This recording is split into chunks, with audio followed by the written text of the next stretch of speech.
She invited everyone to Thanksgiving dinner, except me, her father. There isn't enough room. We invited my husband's parents, my daughter said. I just smiled and said, "Okay, enjoy yourselves." But when they sat down at the table in the house I bought with all my savings, I knocked on the door. They yelled, "We told you there's no room. Go away." But then the most honored guest approached them, and after his words, they both fell to their knees. You won't believe what happened next. Listen to the end. Before we continue, please subscribe to the channel and write in the comments what time it is where you are now. The phone rang 3 times before Sarah picked up. I'd been staring at the wrapped presents on my coffee table. Construction set for Lucas, hardcover books for Emma, rehearsing what I'd say about Thanksgiving. "Hi, sweetheart. Just wanted to check in about next week. What time works for you?" Her voice came through flat, stripped of warmth. "We're managing, Dad. Pretty busy." I shifted the phone. I was thinking I'd arrive around 4. I can bring that apple pie if the kids want it. Silence stretched. I heard her breathing, something clattering in the background. Then she spoke. "Actually, about Thanksgiving. We don't have room at the table this year. Michael's parents are coming, Kimberly and Charles. You're not invited." The words hit like cold water. I stood, walked to the window, saw my reflection staring back with an expression I didn't recognize. "You're joking." "I'm not joking." My hand tightened around the phone. Outside, traffic moved through Midtown Atlanta like nothing had changed. "Sarah, I'm your father. I know who you are." Her tone carried something I'd never heard before. Indifference. "Kimberly and Charles are family too. We have limited seating." Limited seating. In the house I'd bought them. $340,000? 2 years of retirement savings, every penny I'd set aside.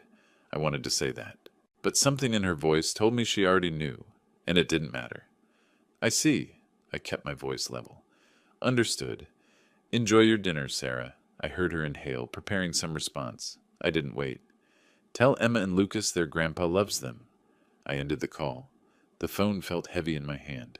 I set it beside the wrapped presents, and the contrast struck me. Bright paper with cartoon characters, next to a device that had just delivered rejection. The apartment was quiet. I'd lived here 8 years since downsizing after Margaret died. 2 bedrooms, decent neighborhood, nothing fancy but mine. Or it had been before I emptied my accounts for that Buckhead house with 6 bedrooms and a 3-car garage. I walked to the kitchen drawer where I kept important documents, bank statements, insurance papers, and underneath, the house purchase receipt, $340,000. I'd signed those papers 2 years ago, watched Sarah cry with joy, watched Michael promise I'd always be welcome. Always be welcome. I spread the documents across my table. The mortgage company logo, the Buckhead address, payment breakdown, my signature at the bottom, slightly shaky because I'd been up since 4 that morning working a double shift. Regular firefighter hours plus evening safety inspector at the warehouse. I'd worked both jobs for 3 years after Margaret passed, not because I needed to, but because Sarah did. $45,000 in university debt that I cleared, year by year, shift by shift. The phone sat silent. It wouldn't ring tonight. Sarah wouldn't call back to apologize, to say she'd made a mistake. This wasn't a misunderstanding. This was a decision. I picked up the receipt again, ran my finger along the total. Most people my age had retirement plans, travel funds, emergency cushions. I had this apartment and a pension covering basics. I'd given everything else so Sarah could live in a neighborhood where people wouldn't ask uncomfortable questions about her background, where she could host parties without explaining her father used to pull people from burning buildings. The gifts sat in their bright wrapping. Lucas would turn 7 in March. Emma just turned 8 in September. Good kids, smart kids. Emma read above her grade level. Lucas could build anything, blocks, circuits, models. They called me Grandpa with genuine affection, at least they had 6 weeks ago, maybe 7. Sarah had started spacing out visits, finding reasons weekends didn't work. Holidays were complicated. Now I understood why. I looked at my reflection in the darkened window. 62. Gray hair cut military short from habit. Lines around my eyes from years of smoke and sun. I looked like what I was, a working man who'd spent his life keeping people safe, teaching younger firefighters how to stay alive. I'd never been ashamed of that. Never thought my daughter would be either. But somewhere between the wedding and the house purchase, between Kimberly's arrival and Michael's jokes about my pension, Sarah had learned to be embarrassed. Learned that a father who'd worked 2 jobs to pay her debts wasn't the kind you displayed at Thanksgiving when the in-laws visited. The receipt crinkled as I folded it. I put the documents back, closed the drawer firmly. The wrapped presents remained on the coffee table, cheerful and absurd. I'd spent 2 weeks finding the right construction set, the right books. Imagine Lucas's face lighting up, Emma diving into the first chapter. Now those gifts would sit here, unclaimed. I sat down in my armchair, the same spot where I'd started this evening, full of plans. City lights outside cast shadows across the floor. Somewhere in Buckhead, in that 6-bedroom house I'd purchased, Sarah was probably explaining to Michael why she'd had to make that call. Probably telling him it went fine, that I'd understood, that there hadn't been any drama. She was right about that much. There hadn't been drama. I'd kept my dignity, kept my voice steady, ended the call cleanly. What I hadn't done was accepted. I sat there as evening deepened tonight, as traffic sounds faded, as the world moved on without knowing James Washington had just been erased from his daughter's life. The phone never rang. The gifts never moved. And somewhere deep in my chest, something shifted. Not breaking, but hardening. The documents stayed spread across the table where I'd left them. I couldn't look away. $340,000, reduced to paper and signatures. My dinner sat cold on the kitchen counter, abandoned when I'd decided to call Sarah. That felt like years ago now. Margaret died 5 years back. Cancer, fast and merciless. I'd held her hand in hospice while she made me promise I'd take care of Sarah, help her finish university, build the life Margaret had always wanted for her. I'd meant that promise. Sarah's final year cost $45,000 I didn't have. I took the evening safety inspector job 3 months after the funeral. 8 hours at the fire station, 4 more at the warehouse. 5 hours of sleep a night for 3 years. She graduated with honors. Hugged me afterward. Said she couldn't have done it without me. 2 years ago, she met Michael, investment banker, family money, private school Polish. He'd cataloged my apartment during dinner. Worn furniture, outdated kitchen, fire department certificates. Polite enough, but his questions about firefighting felt like research, not interest. The wedding happened in 6 months. Sarah became Washington Miller. Kimberly introduced me at the reception with a smile that didn't reach her eyes. This is James, Sarah's father, the man who used to put out fires. Blue-collar work, you know. Michael comes from a business family. 3 months later, Sarah called about house hunting in Buckhead. They were short on the down payment. Michael's trust fund wouldn't vest for 2 years. They needed help, just this once. She'd pay me back once his promotions kicked in. I'd transferred everything. $340,000 from my retirement accounts. From the emergency fund I'd promised myself I'd never touch. Nearly everything I had beyond the pension. The house was beautiful. Sarah hugged me in the foyer, said Emma and Lucas would grow up knowing their grandpa made this possible. Michael shook my hand, talked about family looking out for family. That was 2 years ago. By Christmas, things shifted. Kimberly hosted gatherings, and my invitations came late, like afterthoughts. Michael joked about my pension at dinners, how he spent more on client meals than I'd earned in a month. Sarah laughed along, touched his arm, changed subjects. Last year, she asked me not to come to her office party. Her colleagues were corporate types. They wouldn't understand my background. Complicated to explain. Better if I stayed home. I'd stayed home.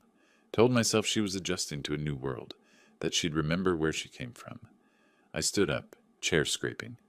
Midnight approached. In the bedroom, I lay fully clothed, staring at the ceiling. Sleep wouldn't come. Each time I closed my eyes, I saw Sarah transforming, from the child running into my arms, to the graduate at commencement, to the stranger saying there was no room at the table. At 5 a.m, I gave up, made coffee, let the routine bring calm. The gifts sat where I'd left them. I picked up each one, felt their weight. Good construction set, hardcover books that would last. Emma and Lucas deserved these. I found a notepad, wrote the Buckhead address, though I had it memorized. Wrote the dinner time, 4 o'clock traditionally. Then, For Emma and Lucas. Love, Grandpa. I taped the note to the gift bags, set them by the front door. 6 days until Thanksgiving. I looked at the calendar, counted forward. 6 days to decide how this would play. Sarah said I wasn't invited. Didn't say I couldn't come anyway. Didn't say there was no room to knock, to hand my grandchildren their presents, to make sure they knew I hadn't forgotten them. Coffee steamed in my hands. Dawn broke over Midtown, pink and orange against glass towers. Somewhere in Buckhead, Sarah was probably sleeping in that 6-bedroom house. Relieved the uncomfortable call was finished. She was wrong. This wasn't finished. This was starting. I sat with my coffee, watching the sunrise. The gifts waited by the door. The decision was made. In 6 days, I'd drive to that house, knock on that door, see my grandchildren, give them what I'd brought. Sarah could explain to her in-laws why an uninvited guest showed up, could explain to Michael why her father hadn't simply accepted exclusion, could explain to Emma and Lucas why Grandpa wasn't allowed at dinner, or she could open the door and let me in. Either way, I was going. The days would pass, walks, groceries, news, routines, but my mind would be on that moment, that Thursday afternoon, that doorbell ringing in Buckhead. I'd worked double shifts for 3 years to put Sarah through school, emptied my retirement for her house, given everything to make sure my daughter succeeded. Now I'd give her one more thing, a choice. Turn me away in front of her children and live with what that taught them. Or remember that before she was Washington Miller, before Buckhead, before Kimberly and Charles, she was Sarah Washington, raised in a 2-bedroom apartment by a father who never stopped fighting for her. The coffee cooled, the sun climbed, and I sat there counting down to Thanksgiving, knowing something had changed during that sleepless night. Sarah thought she'd made me disappear with a phone call. 6 more days until she learned differently. The 6 days between that decision and Thanksgiving passed slowly. I went through my routine, morning walks, grocery shopping, watching the news. But my mind was always on that moment when I'd knock on their door. Thursday arrived, Thanksgiving Day. I dressed simply, khaki pants, blue button-down, the jacket I'd worn to Margaret's funeral. Nothing fancy. The gift bags sat by my front door where they'd waited all week. At 4 in the afternoon, I picked them up and headed to my car. The drive to Buckhead took 25 minutes. Traffic was light, most people already at their destinations, settled around tables with family. I turned onto Sarah's street, tires crunching over fallen leaves. The houses here belonged in magazines. Manicured lawns, stone facades, attached garages hiding luxury vehicles. I pulled up behind a BMW, then a Mercedes, then a Lexus SUV. Sarah's new friends, the people whose approval she'd traded me for. The house sat perfect in white, black shutters framing tall windows. Through those windows I saw them, candlelight flickering on crystal, women in cocktail dresses, men in blazers. Sarah moved past the dining room entrance, hair styled in some complicated updo, wearing a dress I'd never seen. Emma and Lucas wore matching holiday outfits, red velvet for her, navy suit for him. This was the life I'd purchased, the life I was excluded from. I gathered the gift bags, stepped onto the sidewalk, walked up the stone pathway. Jazz music drifted from inside, mixed with laughter. Someone said something that triggered a burst of amusement. The party was going well. I rang the doorbell. Footsteps approached. The door swung open. Michael stood there in a festive sweater, wine glass in hand, mid-laugh from whatever joke he'd been telling. His expression transformed when he saw me. Surprise, then recognition, then something darker. "What are you doing here?" His voice dropped low, sharp. "We made it crystal clear. No room. Leave. Now. Before I make this embarrassing for everyone." I held up the gift bags, kept my voice quiet. "I just want to give these to Emma and Lucas. 5 minutes. I'll leave the gifts and go. Put them on the porch and get out of here." Michael stepped forward, blocking the doorway completely. Over his shoulder, I could see guests turning, curious. "You weren't invited. You're not wanted. Don't make me call the cops for trespassing." I stood my ground, didn't raise my voice. "They're your children, Michael, but they're also my grandchildren." He moved closer, aggressive, trying to use his height advantage. "This is my house. James?" A voice from behind Michael, tentative but growing stronger. "James Washington? A man pushed past Michael onto the porch. Tall, silver hair, expensive suit, 60s, maybe late 50s. He stared at my face like he was seeing something impossible. It can't be. His eyes scanned my features. Older now, gray instead of brown, lines instead of smooth skin. But something clicked. My God, it is you! He stepped forward, grabbed my shoulders. I looked at him, really looked. Something familiar in the eyes, the shape of his jaw. A memory surfaced, younger face, smoke-stained, coughing violently, carried over my shoulder down a metal staircase that was buckling under us. Thomas? The name came back. Thomas Bradford? 25 years! He pulled me into an embrace, the kind men give when they mean it. I looked for you, tried to find you to thank you properly. Department said you'd moved divisions. Michael stood frozen in the doorway, his face losing color. Thomas turned, one hand still on my shoulder, addressing Michael with the kind of authority people don't question. This is James Washington. He saved my life 25 years ago. Warehouse fire on Marietta Street, third floor collapse. I owe this man everything. He looked back at me. You're a hero. I was doing my job. I kept my voice steady, though seeing Thomas alive and healthy after all these years stirred something I'd forgotten, the reason I'd become a firefighter in the first place. Thomas studied the scene, me on the porch with gift bags, Michael blocking the door, the tension crackling between us. His expression shifted, executive instincts engaging. He looked at Michael. Wait, this is your father-in-law, correct? Sarah's father? Michael's mouth opened, closed, opened again. It's complicated, Mr. Bradford. Family dynamics. You know how it is. There was a miscommunication about dinner arrangements.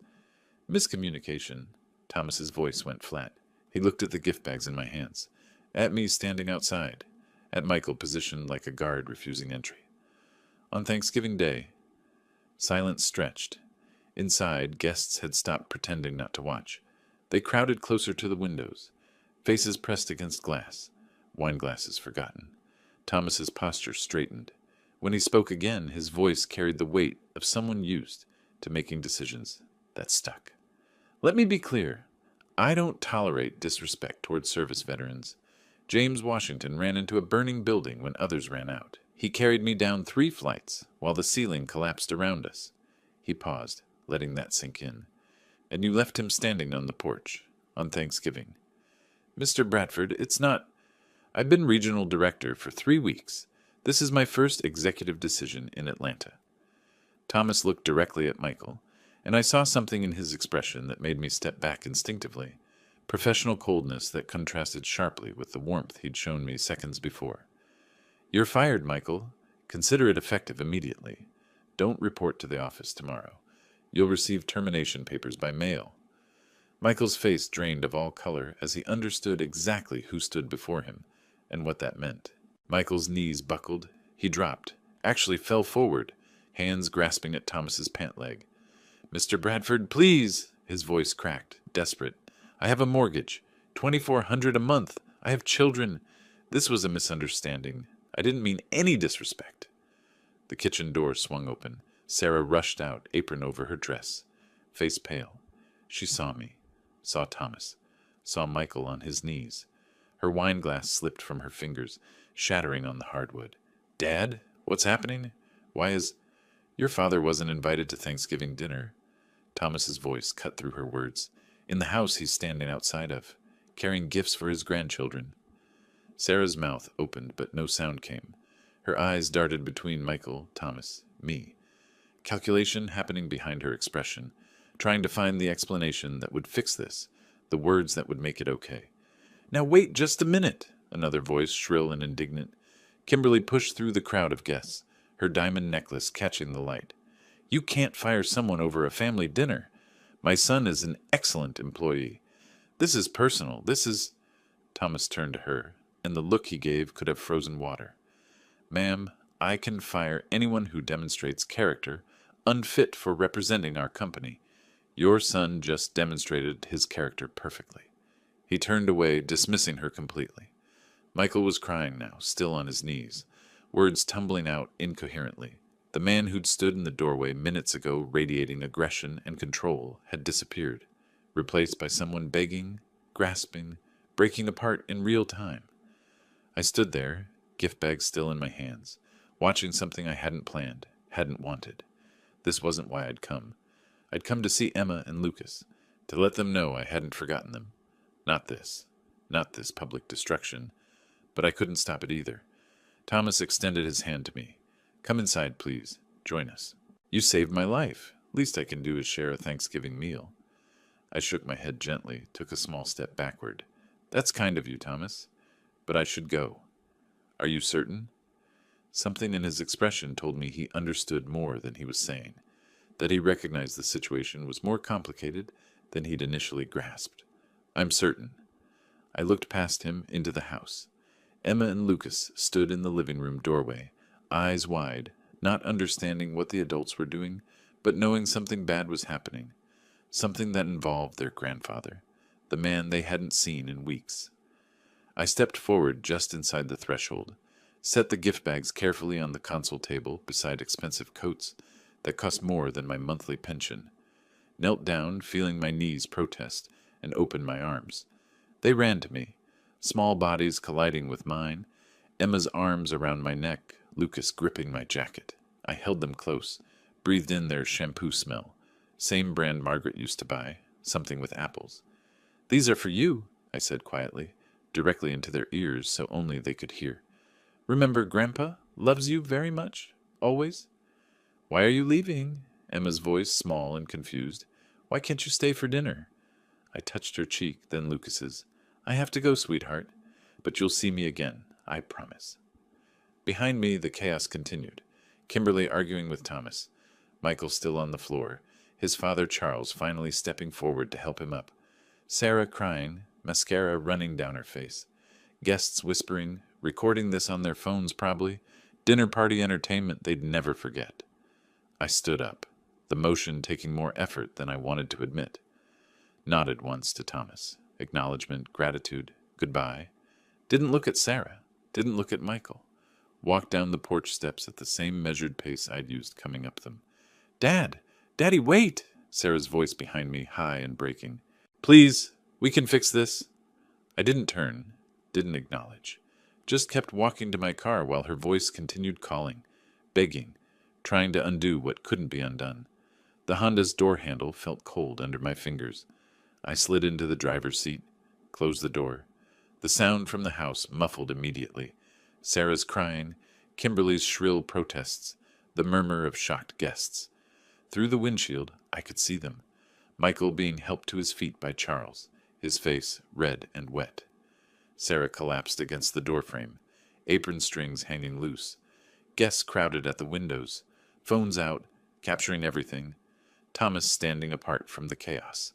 Arms crossed, expression unreadable. I sat there, hands on the steering wheel. Engine still off. Satisfaction tasted bitter in my mouth. This wasn't what I'd wanted. I'd wanted to see my grandchildren, give them their gifts, show them they hadn't been forgotten. Instead, I'd witnessed the destruction of Michael's career, my daughter's social humiliation, a Thanksgiving dinner transformed into a scene guests would talk about for years. But even as I thought that, another part of me, the part that had sat alone in my apartment while Sarah laughed with Kimberly and Charles, the part that had been excluded from my own daughter's life after giving her everything, that part whispered something different. This wasn't enough. They needed to understand not just consequence, but recognition. Real recognition of what they'd done, what they'd thrown away, who they'd become. I turned the key. The engine caught. In the rearview mirror, I saw Emma and Lucas pressed against the front window, hands on the glass, watching me leave. I pulled away from the curb slowly, carefully, like a man with nowhere urgent to be. Behind me, the house I'd bought blazed with light and chaos. Ahead, the street stretched empty and quiet. The drive home felt longer than 25 minutes. I drove home that night, satisfaction fading into something heavier. Sleep didn't come easy. When Friday morning arrived, my phone started ringing. I let it ring 3 times before answering. Dad, please, Sarah's voice shook, raw from crying. You have to help us. Call Mr. Bradford. Tell him it was a mistake. We can't afford the house without his salary. The mortgage is $2,400 a month. I walked to my window, My reflection stared back, unmoved. I didn't fire Michael, Sarah. I wasn't even supposed to be there. But you know, Mr. Bradford, you can fix this. Her voice broke. We'll lose everything. The kids' school, the neighborhood. Maybe you should have thought about that before deciding I wasn't good enough for your Thanksgiving table. I kept my voice flat. Actions have consequences. Michael's voice in the background. What did he say? Dad, please. Daddy, I'm begging you. I need to go, Sarah. I hung up while she was still talking. She'd called me Daddy. Hadn't used that word in 2 years. The morning stretched quiet. My apartment felt smaller than usual, like the walls were pressing in. Michael on his knees. Sarah collapsed. Emma and Lucas's confused faces. I'd wanted them to understand consequences. Now they did. But was it enough? I pulled a cardboard file box from my closet. Inside lay everything from the house purchase. Bank transfers, mortgage documents, the gift agreement I'd drafted myself. I spread the papers across my dining table, found the paragraph I'd handwritten at the bottom. This gift is provided to support our family and maintain the close family bonds that have always defined us. My handwriting, slightly shaky from exhaustion, but sincere. Close family bonds. They'd excluded me from Thanksgiving in the house I'd bought with every penny of my retirement. I found my old address book, flipped to A. Robert Anderson's entry showed 3 crossed-out numbers. I tried the most recent. Anderson Legal Services.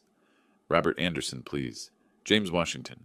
I worked with him on arson investigations. One moment. Hold music played. I waited. James Washington?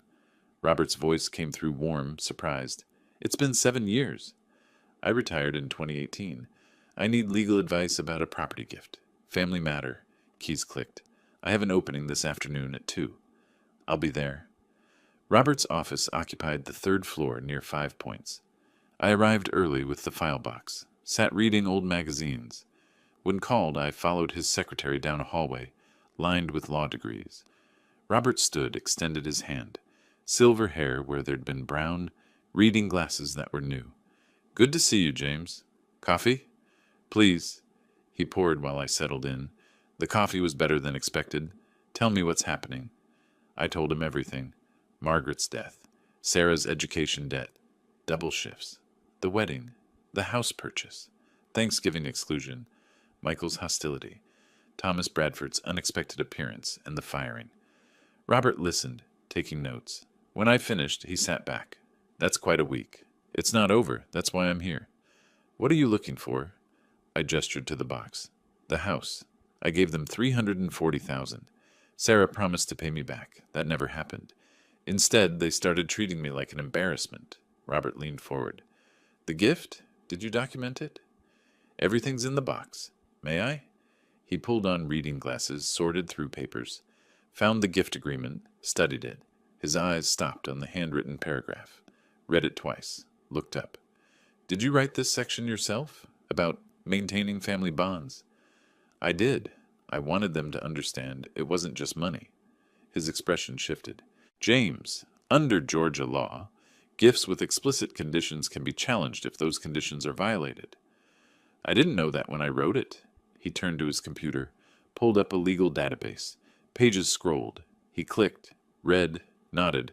This changes everything. He looked over his glasses. This language, support our family and maintain close family bonds. That's conditional. The Thanksgiving exclusion could be interpreted as material breach. Meaning what? Meaning we have grounds to challenge the gift. We could demand compensation, potentially seek return of property or significant value. He leaned back. We could file for half the house's value, $170,000, or request 50% ownership. Either option is defensible. I sat with that. Half the house I'd paid for entirely. I don't want to destroy them, I said carefully. I just want recognition, respect, acknowledgement of what I gave. Robert's expression softened. Sometimes the best way to get recognitions is through leverage. File the claim, create legal pressure. They'll understand quickly what they threw away, then negotiate from strength. And if they can't pay, then they lose the house, or give you half ownership, or come to the table ready to truly appreciate what you did. He paused. I've seen many family disputes. The ones where people learn genuine lessons are the ones with real consequences, not accidents like the firing. Real, intentional accountability. I looked at the papers on his desk, the gift agreement with my shaky handwriting, bank transfers showing $340,000 moving from my accounts to theirs. Years of my life converted to numbers. Robert was explaining options, court challenges, negotiation leverage, settlement possibilities, but I'd already decided they needed to learn. The papers would be filed by Monday. Robert worked over the weekend preparing the documents. I waited, checked my phone constantly for his confirmation text. It came Monday evening. Letter sent via certified mail. They'll have it by Wednesday morning. Tuesday crawled. I pretended to read, watched television without seeing it, made meals I barely tasted. Wednesday morning I woke early, made coffee, sat on my couch with my phone beside me. The text arrived at 10:15. Delivered and signed for. Michael Miller accepted at 9:47 a.m., standing by for next steps. I set the phone down, made fresh coffee, waited. They didn't call immediately. Smart, they were consulting their own lawyer first, trying to understand what they were facing. I spent the day imagining their reactions. Michael reading the legal letter, hands shaking. Sarah crying. Frantic calls to attorneys. Desperate calculations of their financial situation. Thursday morning, I contacted the mortgage bank, asked for the loan officer handling their account, explained professionally that there was a legal dispute regarding property ownership that might affect the title, provided Robert's contact information for verification. The loan officer thanked me for bringing it to their attention, said bank policy required notifying borrowers when litigation affected collateral, said they might need additional security. I hung up, feeling that familiar satisfaction mixed with something heavier, real-world consequences unfolding in real time. That afternoon, I searched Michael's name online, found a professional forum for logistics managers where someone mentioned that guy who got fired on Thanksgiving for disrespecting a veteran. The post had 17 comments, most expressing shock, some sharing the story further. Michael's LinkedIn showed recent activity, connections with recruiters, inquiries at various companies, but no announcements of new employment. His reputation was damaged. The story had spread through Atlanta's professional community like smoke through a building. My phone rang at 4:30, Sarah's number. I let it ring 4 times before answering. Dad? Her voice was wrecked, barely recognizable. The bank called. They want proof we can cover the mortgage despite Michael's unemployment. They're talking about calling the full loan due. We can't come up with that money.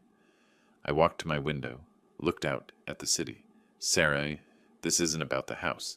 This is about respect. I know, she was sobbing now. I know I was wrong. I was terrible. Just please stop this. Tell the bank it's a mistake. Call off your lawyer. I'm willing to discuss this. But first, I need to see that you truly understand what you did. Not just that you're scared now. Real understanding. We understand. We do. Michael's been looking for work everywhere. Nobody will hire him. The story's everywhere. Our lawyer says you have grounds for the claim. We could actually lose the house. Her words tumbled over each other, desperate and frantic. Emma asks about you every day. She doesn't understand why Grandpa left. Lucas cries at night. That hit harder than I expected. Emma and Lucas. They were innocent in this, but Sarah had created this situation, not me. She'd chosen to exclude me, to treat me like I wasn't good enough, to break those family bonds while living in the house I'd bought. Tell me what you understand, I said quietly. Not what you're afraid of. What you actually understand about how you treated me. Silence. Then Michael's voice in the background, loud and breaking. Tell him we'll do whatever he wants. Apologize. Visit every week. Whatever. Just make this stop. Something crashed. Glass breaking. Michael's emotional breakdown audible even through the phone. Dad, please. Sarah's voice dropped to a whisper. I'm begging you. We're drowning here. Michael hasn't slept in 3 days. The kids hear us fighting. I see what we did to you now. I see it. We made you feel like you weren't family, like you weren't good enough, after everything you gave us. That's right, I said, after everything. The money was just money, Sarah. It was what it represented. I emptied my retirement so you could have that house, so Emma and Lucas could grow up in a good neighborhood, so you could have the life your mother and I always wanted for you. I know. She was crying so hard she could barely speak. I know, Dad. I'm so sorry. Sorry because you're scared, or sorry because you understand? Both. Both. I was ashamed of you, and I shouldn't have been. You're my father. You worked 2 jobs to put me through school. You gave us everything. Her voice cracked completely. And I treated you like you were embarrassing, like you weren't worth a seat at my table. I'm sorry. I'm so, so sorry. I stood there, phone pressed to my ear, listening to my daughter break down. Part of me wanted to tell her it was okay, that I'd call Robert and stop everything. Part of me remembered sitting alone in my apartment on Thanksgiving while she laughed with Kimberly and Charles in the house I'd bought. Sarah, I need time to think about what I'm willing to accept. What would actually make this right? Anything. Dad, anything. I'll contact you when I'm ready to discuss terms. But Dad, the bank... I hung up while she was mid-sentence. The silence afterward felt heavier than I expected. I sat down on my couch, phone still in my hand. Outside, the city moved on. Cars passed, people walked dogs. Life continued normally for everyone except the family in that Buckhead house, who'd learned that actions have consequences, that respect can't be taken for granted, that family bonds matter. They were learning, but I hadn't decided yet if the lesson was complete. I didn't call Sarah back for 3 days. Let them sit with uncertainty, wonder what I'd demand. Meanwhile, their situation deteriorated further. Monday morning, I received an email from Robert. Attachment: legal response filed by Sarah and Michael's attorney. I read it at my kitchen table over coffee that had gone cold. Their strategy was clear. Claim the gift was unconditional. Gather witnesses to testify I gave the money freely. Paint me as a vindictive old man weaponizing a family disagreement. Their lawyer was Marcus Webb from Preston and Associates. Expensive firm, $3.50 an hour according to Robert. They're fighting, I said when I called Robert back. Expected. Webb's good, but he's working with bad facts. Robert sounded confident. I'm requesting discovery on their communications. If there's anything in writing showing you expected ongoing family connection, we'll find it. 2 days later, Robert called again. This time, his voice carried excitement. James, I found it. Sarah's text messages from March 2024. Listen to this. Papers rustled. To her friend Jennifer, Dad gave us the house money but constantly reminds us. He wants more attention. It's exhausting being grateful forever. I sat down slowly. She wrote that? 2 years ago, she already felt that way? She literally admits you expected something in return. Family connection. That's a condition, James. Webb can argue all he wants, but this text proves it. I stared out my window. I wasn't asking for much, Robert. Just to be part of their lives. I know.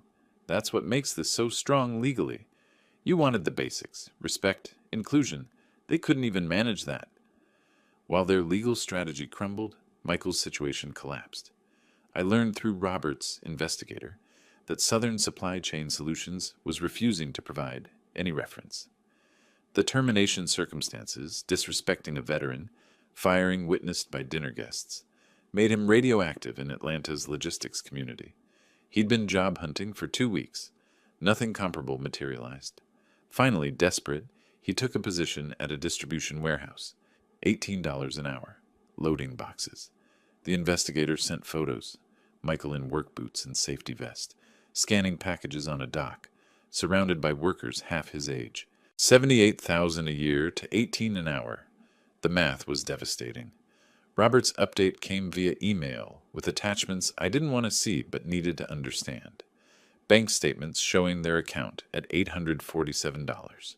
Mortgage statement with red stamp. Late payment. December's payment missed.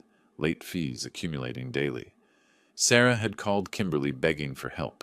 The investigator had a source, probably someone in their social circle who'd witnessed the call. Kimberly refused, said they'd already spent $3,500 on Marcus Webb, that if James was being unreasonable, that wasn't their problem. We warned you about marrying beneath our standards, Kimberly had said, according to the source.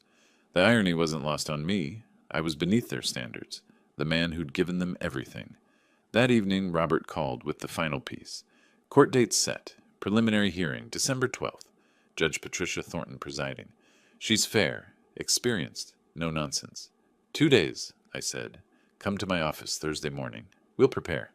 3 hours minimum. I want you ready for anything Webb might try. I'll be there. After hanging up, I walked to my wall calendar, found December 12th, marked it with red pen. The endgame was approaching. I thought about Emma asking why Mommy cried all the time, about Lucas saying Grandpa James wasn't mean, he'd given him the Lego set. The investigator's report included that detail. Children confused, hearing their parents fight about money and Grandpa, not understanding the adult complexities that had brought their world crashing down. They were innocent. They'd done nothing wrong. But they were learning anyway that choices have consequences, that respect matters, that you can't just erase people who love you because they don't fit your new image. Sarah had written that being grateful was exhausting. I'd read that text 5 times, each reading cutting deeper. She'd received $340,000, my entire retirement, and her primary emotion was exhaustion at having to acknowledge it. Not gratitude, not appreciation, exhaustion. That text message would be Exhibit C in court. Right after the gift document and Thomas Bradford's statement, 3 pieces of evidence that would speak louder than any argument Marcus Webb could construct. I made dinner, pasta, simple, eating alone as I had for years. The apartment was quiet. Outside, Atlanta moved through its December evening. Christmas lights appeared on buildings. Families prepared for holidays. Normal life continuing. While somewhere in Buckhead, Sarah and Michael sat surrounded by bills they couldn't pay, watching their life disintegrate. I'd done that. Not accidentally, like Thomas firing Michael. Intentionally. With legal precision and calculated pressure. The satisfaction I'd felt after Thanksgiving had evolved into something more complex. This wasn't about revenge anymore. It was about teaching a lesson that apparently couldn't be learned any other way. Sometimes people only understand value when it's taken away. Sometimes respect only comes after loss. Thursday I met with Robert for 3 hours, reviewing every document, every piece of evidence. He walked me through courtroom procedure, what to expect, how to respond. Friday morning came cold and clear. I stood before my bathroom mirror, adjusting my tie. Navy blue, slightly worn but clean and pressed. The suit was my best, outdated cut, but what I had. I looked at my reflection. 62 years old. A father about to face his daughter in court. The weight settled heavy, but I didn't waver. Robert met me on the courthouse steps at 8:45. Classical columns, stone building, American flag snapping in December wind. We walked through security, took the elevator to 4th floor family court. "Let the evidence speak," Robert said in the hallway. "Stay calm. Don't react emotionally." I nodded. Courtroom 4C had wood paneling, the Georgia state seal behind the judge's bench. When I entered, Sarah and Michael were already at the defendant's table with Marcus Webb. Sarah's eyes met mine briefly. She looked exhausted, face pale, eyes red. She looked away first, dabbing at tears. Michael stared straight ahead, hollow-eyed, silent. Judge Patricia Thornton entered at 9 sharp. 60-something, gray hair in a bun, reading glasses on a chain. She moved with the efficiency of someone who'd seen every family dispute imaginable. "All rise." We stood. She sat. We sat. Robert presented our evidence methodically, laid the original gift agreement on the table. The judge put on her reading glasses, studied it. Her finger traced my handwriting, the paragraph about family bonds. She read aloud, "This gift is given to support family unity and maintain close family bonds." She looked up at Marcus Webb. "Counselor, that language seems quite explicit to me." Webb stood, adjusted his expensive suit. "Your Honor, this is vague familial language, not a legal condition. All parents hope to remain close to their children." "Counselor," Judge Thornton's voice cut sharp, "when a father gives his entire savings and writes about maintaining family bonds, then that daughter excludes him from Thanksgiving dinner. That's breach." Robert presented the text message next, blown up poster size. Sarah's words to her friend Jennifer, dated March 2024. Judge Thornton read it twice, looked at Sarah. Sarah was crying openly now. Then Thomas Bradford's statement. 2 pages, notarized.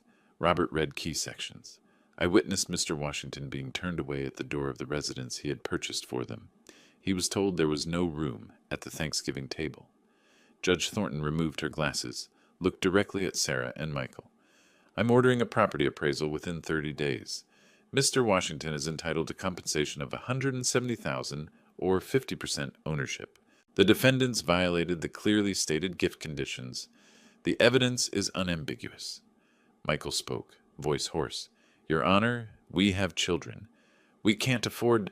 Judge Thornton raised her hand, silencing him. You should have considered your children before excluding their grandfather. Financial consequences follow poor decisions. Court adjourned. The gavel came down. Final. Legal validation of everything I'd known. In the hallway, Kimberly intercepted me. Designer suit, fury radiating. You're destroying them. Her voice rose, drawing attention. She's your daughter. You're taking her house because of one dinner? I stood still.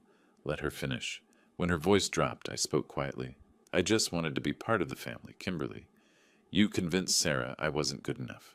You turned my daughter into someone I don't recognize. This isn't about the house. You're cruel. I gave them everything. They gave me nothing. Not even respect. Sarah emerged from the courtroom then. Saw us. Something broke completely. She collapsed against the marble wall. Couldn't catch her breath. Mascara running. Dad. Daddy. Please. The kids. She couldn't complete the sentence. Just crying, echoing in the hallway. Michael stood beside her awkwardly, not knowing how to fix what he'd helped break. I looked at my daughter, saw the child who'd run into my arms, the young woman at her mother's funeral, the graduate at commencement, all still there, underneath the person ashamed of me. But I turned away, from Kimberly mid-accusation, from Sarah's sobbing. I'd said what needed saying. Robert walked beside me to the elevator. Behind us, Kimberly's voice called something else. I didn't turn back. The elevator doors closed, and we descended in silence. Outside in December, sunlight, Robert spoke. That was harder than I expected. Yes. We stood on the courthouse steps. The flag still snapped in the wind. They'll want to settle, Robert said. Webb will call by Monday. They can't pay $170,000. They can't afford half ownership. They'll come to the table. And then what? That's up to you, James. You've won. The question now is what winning looks like. I nodded. We shook hands. He went back inside. I walked to my car 3 blocks away. The drive home took 20 minutes.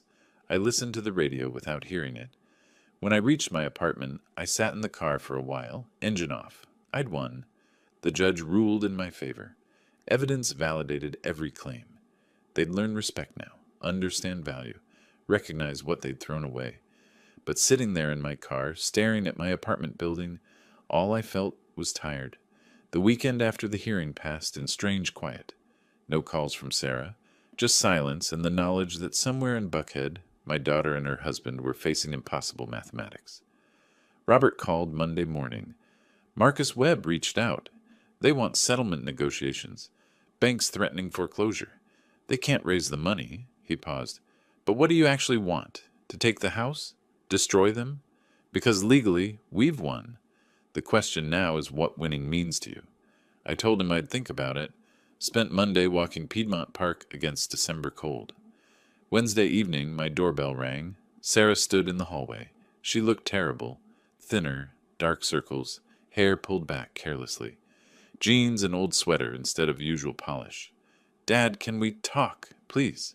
I need to say some things. I need you to know I finally understand. I stepped aside. We sat in my living room, her on the couch edge, hands clasped white-knuckled, me in my armchair, long silence. I was a terrible daughter. The words came rough. After you bought us the house, I told myself we deserved this upscale life, and you were a reminder of where I came from.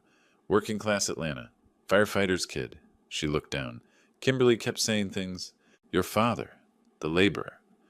Manual work? How quaint. And I started believing it mattered. I was ashamed of you. Ashamed of the man who gave me everything. Her voice broke, but she pushed through. I convinced myself being grateful was exhausting. That you expected too much. But you just wanted to be part of our lives. To see Emma and Lucas. And I couldn't even give you 2 hours on Thanksgiving. She wiped her eyes. Michael got a new job. $52,000 at a small supply company. Combined with my salary, we make $107,000. The mortgage is $2,400 monthly. We're 2 months behind. The bank wants $4,800 plus penalties. Your claim is $170,000. We have $847. You're losing the house regardless? Yes. Even if you dropped your claim tomorrow, the numbers don't work. She looked up. I came to tell you, I'm sorry. Really sorry. Not because I'm scared. Consequences are happening anyway. I'm sorry because I finally understand what I threw away. She leaned forward. You didn't give me money, Dad. You gave me your life. Every double shift was hours you didn't sleep. Every fire you entered was a risk. All so I could have opportunities you never had. And I treated it like nothing. I looked at my daughter, the child I'd raised alone, the teenager who'd cried in my arms, the young woman I'd worked myself to exhaustion for. Sarah, I didn't give you money for gratitude. I gave it because I loved you. I kept my voice level, but all I wanted was to be part of your life, to be grandpa to Emma and Lucas, not to be thanked constantly, just included, valued as family. I know that now. She wiped her face, mascara streaking. Emma asks about you every day. When is Grandpa coming? Can we call Grandpa? Lucas drew you a picture at school, a firefighter. His teacher asked who it was, and he said, my grandpa, who I never see. Her voice broke. How do I explain to them that Mommy pushed you away, that Mommy was ashamed? They're 6 and 8. They just know their grandfather disappeared. You tell them the truth, that you made mistakes, that you're trying to fix them. Can I fix this? Tell me what you need. I'll do anything. I leaned back. I don't know yet, Sarah. I need to think. This isn't about punishing you anymore. But I can't pretend nothing happened. You cut me out. I have to decide if I can let you back in. She nodded, accepted uncertainty, stood to leave. At the door, she paused. I love you, Dad. First time in years. I know, I said. She left. I watched from my window as she walked to her car under streetlights, shoulders curved inward. I stood there after she'd driven away, apartment quiet again. Her words echoed, I finally understand. Maybe she did. The question was whether understanding was enough. I spent 4 days thinking. Walked Piedmont Park every morning, sat with coffee each evening. Friday night, I made my decision. Sunday morning, I called Robert. I want to drop the legal claim, all of it. Silence. Then, you're sure? We won. The house is essentially yours. I'm sure. But I need terms for reconciliation. Real terms, not promises that fade. Tell me what you need. I outlined it carefully. Weekly visits with grandchildren, mandatory. Inclusion in all family occasions, no exceptions. Public acknowledgement to everyone who'd witnessed my exclusion that they'd been wrong. Robert listened, agreed to formalize it. Monday, I texted Sarah. First text in months. Family meeting. Tuesday, 3 p.m. Midtown Caf on Peachtree. Bring Michael. Bring Kimberly. I've made my decision. Her response came within 2 minutes. We'll be there. Thank you. Christmas Eve afternoon, I arrived early. Took a corner table. Waited. Sarah, Michael, and Kimberly arrived together, all nervous. Michael wore a cheap suit, his corporate wardrobe gone. Sarah wore a simple dress. Kimberly maintained her designer armor, but looked defensive. Robert came last, sat beside me. Professional support. I unfolded paper with my handwriting. Terms I'd considered carefully. I forgive the debt completely. The $170,000 forgotten. The house stays yours. But here's what I require. Non-negotiable. I see Emma and Lucas every week, minimum 2 hours. I'm invited to all family occasions, no exceptions. And you tell everyone, your friends, Kimberly's circle, anyone who saw how you treated me, that you were wrong? Michael spoke first, voice rough. Done. All of it. No argument. James, I've been working at a warehouse. $18 an hour lifting boxes with kids half my age. I know what struggle is now. I understand the value of real labor. I should have respected what you did from the beginning. I didn't. I'm sorry. Sarah stood, moved around the table, pulled me into a hug. I stiffened instinctively, then slowly accepted it. Her arms tightened. Thank you, Dad. I won't waste this chance. I swear I won't. Kimberly spoke last, words difficult. I was wrong about you, James. I thought success meant corporate titles and country clubs. I didn't value what you really were, a man who sacrificed everything for his daughter, a man of genuine character. I apologize. Not warm, but honest. That mattered.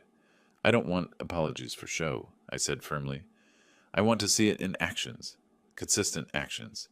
Emma and Lucas deserve a grandfather present in their lives. But this relationship is built on respect now, mutual respect, not obligation, not guilt. Respect. They all nodded.